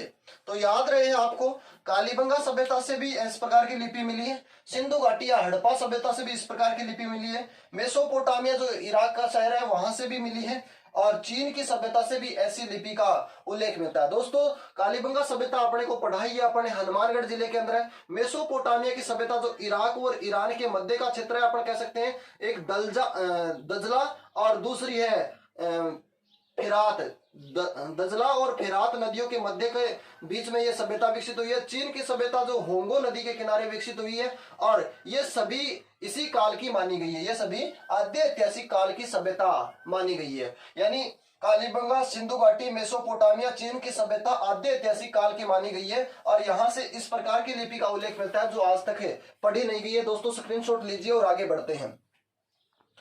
छोटी सी है ऐतिहासिक काल सभ्यता, एक ही नाम है ऐतिहासिक काल सभ्यता, स्क्रीनशॉट ले लिया होगा। अब अपन बात करते हैं ऐतिहासिक काल सभ्यता की। दोस्तों ऐतिहासिक काल सभ्यता में सिर्फ एक बात कहेंगे कि यहां से मिले सभी लिखित साक्ष्य, यहां से मिले सभी लिखित साक्ष्यों को पढ़ा जा सकता है, बस इतनी सी बात याद रखनी है। यानी यहां से मिले सभी लिखित साक्ष्यों को पढ़ा जा सकता है, बस इतनी बात याद रखनी है। यहां से मिले लिखित साक्ष्यों को सभी को पढ़ा जा सकता है। दोस्तों अपन पढ़ रहे हैं इतिहास का काल, और इतिहास के काल में अपन ने सबसे पहले जाना था, यानी मानव ने सबसे पहले किसका प्रयोग किया था? पत्थर का प्रयोग, तो पाषाण युगीन, और उसके बाद में तांबे का प्रयोग ताम्र युगीन, तांबे के बाद में कांस्य का प्रयोग कांस्य युगीन, उसके बाद में लोहे का प्रयोग तो लोहे युगीन, और उसके बाद में अपन ने इतिहास काल को 3 भागों में विभाजित किया, और 3 भागों में अपन ने देखा, एक तो देखा प्रागैतिहासिक काल, आद्य ऐतिहासिक काल और ऐतिहासिक काल। प्रागैतिहासिक काल में अपन ने देखा कि सभ्यता व संस्कृति का वह युग जिसमें मानव की उत्पत्ति मानी गई है, सभ्यता व संस्कृति का वह युग जिसमें मानव की उत्पत्ति मानी गई है, और इसमें कोई भी प्रकार के लिखित साक्ष्य नहीं मिलते। प्रागैतिहासिक शब्द का सर्वप्रथम जो प्रयोग किया गया था, तो अपन ने पढ़ा था 1851 के अंदर डेनियल विल्सन ने अपनी पुस्तक के अंदर किया था, the archaeology and prehistoric of annals of the Scotland के अंदर इसका उल्लेख भी मिलता है। और इसी काल में मानव ने आग जलाना, पशुपालन और संयुक्त रहना भी सीख लिया था। प्रागैतिहासिक काल को 3 खंडों में विभाजित किया गया था। एक तो प्रारंभिक पाषाण काल, मध्य पाषाण काल, उत्तर या नव पाषाण काल के नाम से जाना जाता है। प्रारंभिक पाषाण काल को 5 लाख से 10 लाख ईसा पूर्व के मध्य के काल को कहा जाता है, और मध्य पाषाण काल को 10,000 से 6,000 ईसा पूर्व को कहा जाता है, और नेक्स्ट जो है अपना उत्तर या नव पाषाण काल यानी 7,000 ईसा पूर्व के बाद के काल को नव पाषाण काल के नाम से जाना जाता है। आद्य ऐतिहासिक काल में अपन ये कह सकते हैं, इसमें मानव और संस्कृति के लिखित साक्ष्य तो मिले हैं, परंतु इन्हें पढ़ा नहीं गया, क्योंकि ओवरलैपिंग लिपि भी कह सकते हैं, ओवरलैपिंग लिपि, सिंधु लिपि, या फिर अक्षर के ऊपर अक्षर चढ़े हुए लिपि, दाएं से बाएं और लिखी गई लिपि, तो इसको अपन ने देखा है सर्पिलाकार या गोमूत्र लिपि, बुस्त्रोफेडन लिपि भी कहा गया है। आद्य ऐतिहासिक कालीन यदि सभ्यताओं की दोस्तों अपन ने बात की है, तो अपने राजस्थान में कालीबंगा सभ्यता, हनुमानगढ़, और अपन ने सिंधु घाटी सभ्यता या हड़प्पा सभ्यता भी आद्य ऐतिहासिक कालीन सभ्यता है। मेसोपोटामिया जो इराक और ईरान के मध्य स्थित है, मेसोपोटामिया की सभ्यता भी आद्य ऐतिहासिक कालीन सभ्यता मानी जाती है। चीन की सभ्यता जो होंगो नदी के किनारे स्थित है, वो भी आद्य ऐतिहासिक कालीन सभ्यता मानी जाती है। दोस्तों जो ऐतिहासिक काल है, यहां से जितने भी लिखित साक्ष्य अपने को मिले हैं, उन सभी लिखित साक्ष्यों को पढ़ा जा सकता है। आगे जो अपन काल के आधार पर साक्ष्य देखते हैं, काल के आधार पर साक्ष्य देखते हैं, कौन से काल में कौन सी सभ्यता विकसित होती है, वो चीजें देखते हैं। आगे जो दोस्तों अपन देखते हैं, जैसे मतलब हड़प्पा कालीन सभ्यता के उल्लेख, भाई हड़प्पा कालीन सभ्यता कौन कौन सी है वो चीज देखते हैं। हड़प्पा कालीन सभ्यता, तो आपको ध्यान रहे, अब अपन सभ्यता की बात कर रहे हैं, हड़प्पा कालीन या हड़प्पा के समकालीन सभ्यता लिख सकते हैं, हड़प्पा सभ्यता के समकालीन, हड़प्पा सभ्यता के समकालीन सभ्यता। हड़प्पा सभ्यता के समकालीन सभ्यता की दोस्तों बात करते हैं, भाई कौन कौन सी सभ्यता हड़प्पा के समकालीन रही है। लगभग 8-10 सभ्यताएं अपन अभी देखते हैं। हड़प्पा के समकालीन सभ्यता की बात करते हैं दोस्तों, रेलावन व दुगेरी सभ्यता जो अपन 12 के अंदर पढ़ते हैं, जो हड़प्पा के समकालीन में, रेलावन व दुगेरी सभ्यता जो हड़प्पा के समकालीन मानी गई है। कालीबंगा सभ्यता और पीलीबंगा सभ्यता और थेड़ सभ्यता, कालीबंगा, पीलीबंगा और थेड़ सभ्यता जो हनुमानगढ़ के अंदर है वो भी हड़प्पा सभ्यता के समकालीन मानी गई है। और नेक्स्ट जो आहड़ जिसे धूलकोट भी कहते हैं, बालाथल और भगवानपुरा जो सभ्यता है, भगवानपुरा सभ्यता उदयपुर की, बालाथल, आहड़ और भगवानपुरा सभ्यता उदयपुर की जो हड़प्पा के समकालीन दोस्तों मानी गई है। और गिलूंड सभ्यता राजसमंद की भी हड़प्पा के समकालीन मानी गई है। सोथी सभ्यता या कालीबंगा प्रथम जो सभ्यता है वो बीकानेर की, वो भी किसके समकालीन मानी गई है, हड़प्पा के समकालीन। तो आइए मेरे साथ में और आप यहां से नोट करते रहिए। हड़प्पा के समकालीन प्रमुख सभ्यताओं की अपन बात करते हैं। सबसे पहली बात करते हैं रेलावन व दुगेरी सभ्यता, यानी पहली जो लिखेंगे वो लिखेंगे रेलावन, ऐसे पार्ट में लिख लेना आप, सारणी टाइप बना लेना, सभ्यता और जिला, सारणी टाइप बना लेना, सभ्यता व जिला। दोस्तों सभ्यता व जिला की बात करते हैं। सभ्यता में सबसे पहले लिखेंगे रेलावन, रेलावन व दुगेरी। दोस्तों कहां पर है, लिखेंगे 12 में। ये सभ्यता किसके समकालीन मानी गई है, कहेंगे हड़प्पा के समकालीन। किसके समकालीन, हड़प्पा के समकालीन। अगली सभ्यता है दोस्तों कालीबंगा, कालीबंगा और एक और है कालीबंगा और एक है रंगमहल और एक है दोस्तों थेहड़। ये जो तीनों सभ्यता हैं, ये तीनों सभ्यता कहां पर है, हनुमानगढ़ में। कहां पर है, हनुमानगढ़ में दोस्तों। तो हनुमानगढ़ में ये सभ्यता किसके कालीन मानी गई है, हड़प्पा सभ्यता के समकालीन मानी गई है। यदि दोस्तों बात करते हैं अगली सभ्यता की तो कहेंगे आहड़, आहड़ या इसे कहते हैं धूलकोट। आहड़ को ही धूलकोट कहा जाता है, धूलकोट। और इसे और कहा जाता है, एक सभ्यता यहां से अपने को मिलती है बालाथल और भगवानपुरा। आहड़, धूलकोट व बालाथल, बालाथल और एक है दोस्तों भगवानपुरा तथा भगवानपुरा, भगवानपुरा। तो भगवानपुरा ये सभ्यता कहां पर है दोस्तों, तीनों चारों ये सभ्यता है उदयपुर के अंदर। कहां पर है, तो ये सभ्यता भी किसके समकालीन मानी गई है, तो दोस्तों कह सकते हैं हड़प्पा के समकालीन मानी गई है। किसके समकालीन मानी गई है, हड़प्पा के समकालीन मानी गई है। अगली सभ्यता जो लिखेंगे वो सभ्यता है गिलूंड। गिलूंड सभ्यता जो दोस्तों है किसके समकालीन, गिलूंड सभ्यता है कहां पर, कहेंगे राजसमंद में। किसके समकालीन मानी गई है, कहेंगे हड़प्पा के समकालीन मानी गई है। दोस्तों अगली जो सभ्यता है वो है कालीबंगा प्रथम, कालीबंगा प्रथम या फिर इसे कहते हैं सोंथिस, सोंथी सभ्यता। कहां पर है दोस्तों, बीकानेर में। कहां पर है, बीकानेर में। ये सारी की सारी सभ्यता हड़प्पा के समकालीन है। ये सारी की सारी सभ्यता किसके समकालीन है, हड़प्पा के समकालीन मानी गई है। यानी अपन पढ़ रहे हैं हड़प्पा के समकालीन सभ्यता, रेलावन व दुगारी सभ्यता बूंदी, रेलावन व दुगारी सभ्यता बूंदी, कालीबंगा, रंगमहल, थेड़, हनुमानगढ़, आहड़ व धूलकोट अपन कह सकते हैं, बालाथल व भगवानपुरा उदयपुर, गिलूंड सभ्यता राजसमंद, कालीबंगा प्रथम व सोंती सभ्यता कहेंगे बीकानेर के अंदर है। कहां पर है, बीकानेर के अंदर है दोस्तों। तो अब जो आगे अपन बात करेंगे आर्य सभ्यता की, इसका स्क्रीनशॉट लीजिए और आगे बढ़ते हैं।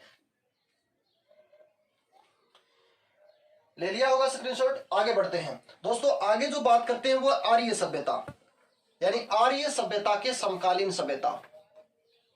किसके, लिखेंगे आर्य के या आर्य सभ्यता के समकालीन सभ्यता, आर्य सभ्यता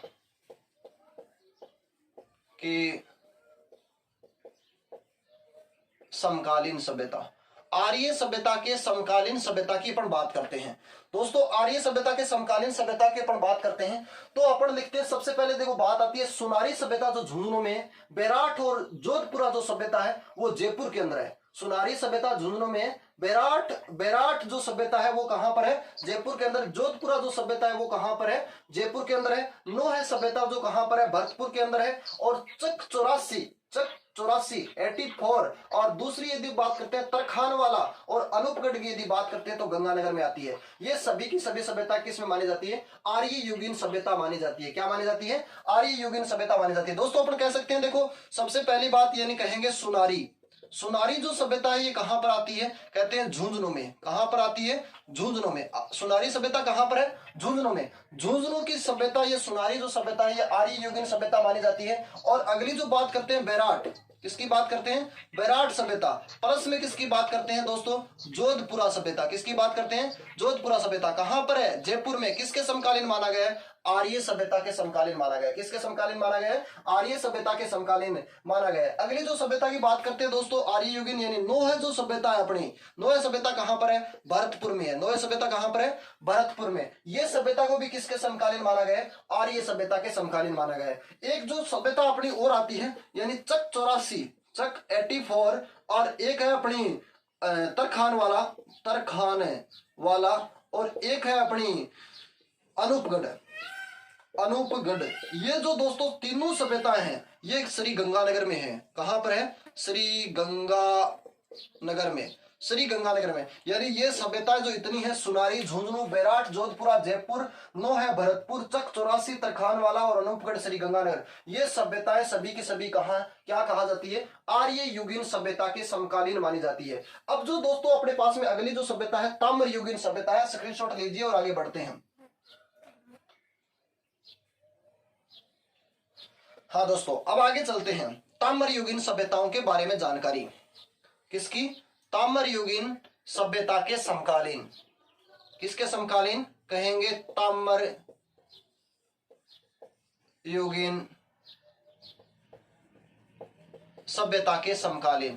ताम्र युगीन सभ्यता के समकालीन की बात करते हैं, दो पार्ट करने पड़ेंगे, ये थोड़े ज्यादा है दोस्तों। यहां से अपन बात करते हैं ताम्र युगीन सभ्यता में, अपन कहते हैं सीकर के अंदर गणेश्वर सभ्यता और एक सोनपुरा सभ्यता है। सीकर के अंदर ताम्र युगीन सभ्यता के समकालीन बात है, सीकर के अंदर सोनपुरा और गणेश्वर सभ्यता, नोह और मला है। अब जो नोह जो सभ्यता अपन ने पढ़ी है वो आर्य युगीन सभ्यता में भी आती है, ताम्र युगीन सभ्यता में भी आती है, दोनों जगह काम कर रही है।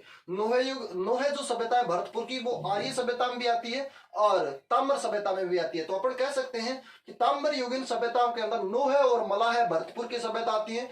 और जयपुर की सभ्यता जो जोधपुरा जो सभ्यता अपन ने पढ़ी थी, जयपुर की कौन सी सभ्यता अपन ने पढ़ी थी, जोधपुरा सभ्यता पढ़ी थी, वो आर्य युगीन सभ्यता में भी आती है, ताम्र युगीन सभ्यता में भी आती है। तो दोस्तों जयपुर की जोधपुरा, किरडोत और चीथवाड़ी, नंदलालपुरा और अपन कैसे मेंढ चाकन, ये सभ्यताएं किसमें आती है, ताम्र युगीन सभ्यता में आती है। नेक्स्ट जो अपन बात करें बूढ़ा पुष्कर और एकल शिया जो अजमेर के अंदर है, ये भी ताम्र युगीन सभ्यता में आती है। नेक्स्ट अपन बात करें पिंड पाड़लिया जो सभ्यता है वो चित्तौड़गढ़ के अंदर है। पिंड पाड़लिया, पिंडा पाड़लिया नहीं, पिंड पाड़लिया जो सभ्यता है दोस्तों वो कहां पर है, चित्तौड़गढ़ के अंदर, ताम्र युगीन सभ्यता में आती है। नेक्स्ट जो दोस्तों अपन बात करते हैं बरियाण सिद्धर जो सभ्यता है जो सिरोही के अंदर है, और एलाना जो सभ्यता है वो जालौर के अंदर है, ये भी किस में आती है, ताम्र युगीन सभ्यता के समकालीन आती है। छापरी पुंगल या छापर जो पुंगल है और सावणिया जो सभ्यता है ये भी ताम्र युगीन सभ्यता में आती है, बीकानेर के अंदर है। और दांतिया बालम बाबई जो सभ्यता है अलवर के अंदर है, ये भी किस में आती है, ताम्र युगीन सभ्यता में आती है। और कोहे माहेली बोल सकते हैं, कोहे माहेली सवाई माधोपुर में, ये भी ताम्र युगीन सभ्यता में आती है। और नेक्स्ट जो बात करते हैं रंग महल हनुमानगढ़ की जो सभ्यता है ये भी ताम्र युगीन सभ्यता के अंदर आती है। और नेक्स्ट जो कुराड़ा की नागौर की सभ्यता है ये भी ताम्र युगीन सभ्यता के अंदर आती है। दोस्तों ओजियानी सभ्यता जो भीलवाड़ा की है ये भी ताम्र युगीन सभ्यता के अंदर आती है। और झाड़ोल सभ्यता उदयपुर की जो है ये भी ताम्र युगीन सभ्यता में आती है। तो ये जो दोस्तों सभ्यताएं ये किस में आती है, ताम्र युगीन सभ्यता में आती है। और अपन नोट करते हैं और साथ साथ में लिखते रहिए। देखते हैं सबसे पहले मैं नाम लिखता हूं सीकर, जिले का नाम पहले। सीकर में कौन कौन सी सभ्यता है, सीकर में ताम्र युगीन, कौन कौन सी नहीं, ताम्र युगीन सभ्यता है उसकी बात करेंगे। एक तो है ताम्र युगीन गणेश्वर, सीकर में कौन कौन सी ताम्र युगीन सभ्यता है, गणेश्वर सभ्यता। और गणेश्वर सभ्यता और एक और कौन सी है, सोहनपुरा।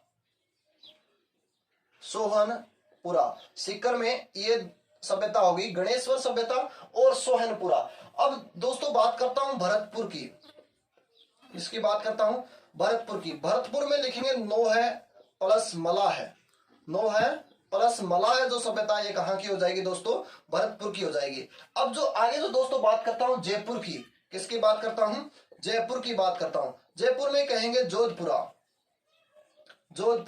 प्लस में कहेंगे किरडोत, और प्लस में कहेंगे चीथवाड़ी,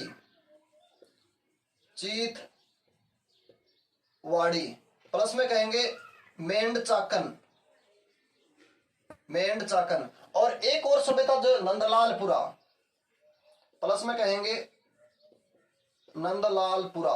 ये सभ्यता ताम्र युगीन सभ्यता के समकालीन मानी गई है। कहां से? जयपुर से। ताम्र युगीन सभ्यता से समकालीन मानी गई है जयपुर से। अब दोस्तों बात करते हैं अजमेर की।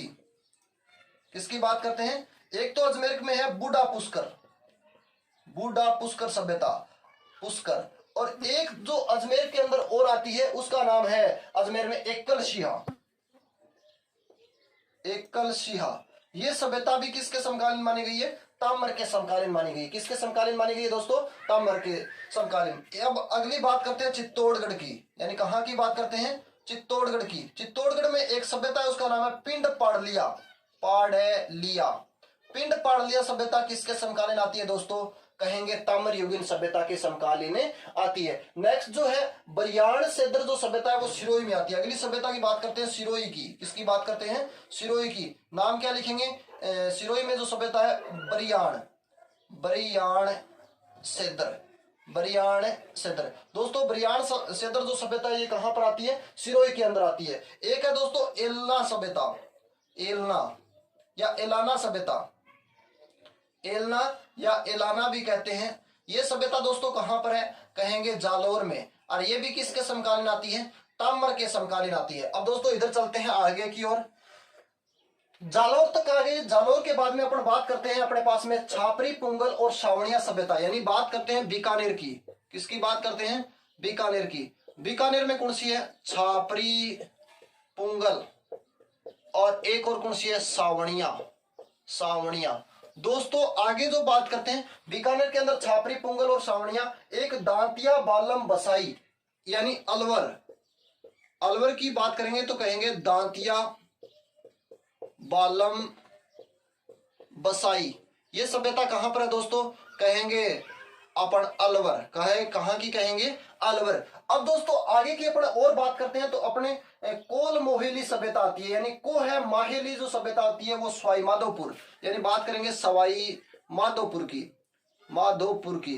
यानी को है माहेली, को है माहेली, को है माहेली सभ्यता कहां पर है? सवाई माधोपुर में। किसके समकालीन मानी गई है? ताम्र युगीन सभ्यता के समकालीन मानी गई है। और एक जो सभ्यता की बात करते हैं रंग महल, जो कहां पर है? हनुमानगढ़ में। कहां पर है दोस्तों? हनुमानगढ़ में। और कौन सी? रंग महल। ये भी किसके समकालीन मानी गई है दोस्तों? कहते हैं ताम्र युगीन सभ्यता के समकालीन मानी गई है। रंग महल जो सभ्यता है किसके समकालीन मानी गई है? ताम्र युगीन सभ्यता के मानी गई है। एक दोस्तों आती है कुराड़ा। कुराड़ा कहां पड़ती है दोस्तों? नागौर में पड़ती है। कहां पड़ती है? नागौर में पड़ती है। कौन सी सभ्यता? कुराड़ा। इसको भी किसके समकालीन माना गया है दोस्तों? कहेंगे ताम्र युगीन सभ्यता के समकालीन माना गया। एक आती है दोस्तों ओजियानी सभ्यता, जो कहां पड़ती है? भीलवाड़ा में। कहां पड़ती है? भीलवाड़ा में। कौन सी सभ्यता? ओजियानी सभ्यता, ओजियानी सभ्यता। किसके समकालीन मानी गई है? ताम्र युगीन सभ्यता के समकालीन मानी गई है। दोस्तों अगली बात करते हैं एक सभ्यता और है झाडोल सभ्यता, जो उदयपुर में है, यानी लिखेंगे उदयपुर। उदयपुर में कौन सी सभ्यता है? झाडोल सभ्यता। कौन सी सभ्यता है? झाडोल सभ्यता, झाडोल सभ्यता। दोस्तों यहां से उदयपुर की यदि बात करते हैं झाडोल सभ्यता। और एक जो आहाड़ सभ्यता है इसे भी ताम्रवर्ती नगरी कहा गया है, तो अपन लिख सकते हैं आहाड़ सभ्यता। ये भी ताम्रवर्ती सभ्यता के समकालीन है मानी गई। तांबा मिला था वहां से, तो ताम्रवर्ती सभ्यता के समकालीन मानी गई है। दोस्तों अपन पढ़ रहे हैं ताम्रवर्ती सभ्यता के समकालीन सभ्यता। ताम्रवर्ती सभ्यता के जो राजस्थान की समकालीन सभ्यता है उनकी अपन जानकारी ले रहे हैं। तो आप एक बार फिर से मेरे साथ में रिपीट कीजिए और आगे बढ़ते हैं। सीकर में गणेश्वर और सोनपुरा सभ्यता, सीकर में गणेश्वर और सोनपुरा सभ्यता। भरतपुर में नौह और मलाह सभ्यता। जयपुर में जोधपुरा, किरडोद, चीथवाड़ी, मेंढचाकन, नंदलालपुरा सभ्यता। अजमेर में बूढ़ा पुष्कर, एकलशिया सभ्यता। चित्तौड़गढ़ में पिंड पाड़लिया सभ्यता। सिरोही में बरियाण सेदर सभ्यता। और एलना सॉरी इधर लिखना था, ये मैं इधर लिख देता हूं, जालोर, यानी यहां लिखना था जालोर और यहां लिखना था एलना, एलना और या एलाना। ये जो सभ्यता कहां पर है दोस्तों? ये कहेंगे जालोर में। बीकानेर में छापरी, पुंगल व सावणिया सभ्यता। अलवर में दांतिया बालम बसाई सभ्यता। सवाई माधोपुर में को है माहेली सभ्यता। और हनुमानगढ़ में रंग महल सभ्यता, नागौर में कुराड़ा सभ्यता और भीलवाड़ा में ओजियानी सभ्यता, उदयपुर में झाड़ोल सभ्यता और आहड़ सभ्यता का भी अपन नाम यहाँ से ले सकते हैं। दोस्तों यदि क्लास पसंद आ रही है तो आप इसको ज्यादा से ज्यादा शेयर करें और थोड़ा सा ज्यादा पढ़ें। पढ़ाई के बगैर कुछ नहीं है, पढ़ते रहो और किताबों से प्रेम रखो। मैं सुरेंद्र प्रजापत, गांव गोगटिया कछावतान, तहसील तारानगर, जिला चूरू का निवासी हूं और मेरे यूट्यूब और टेलीग्राम चैनल में आप सभी का अभिनंदन और स्वागत करता हूं। दोस्तों मस्त रहो और खेलते रहो, पढ़ते रहो।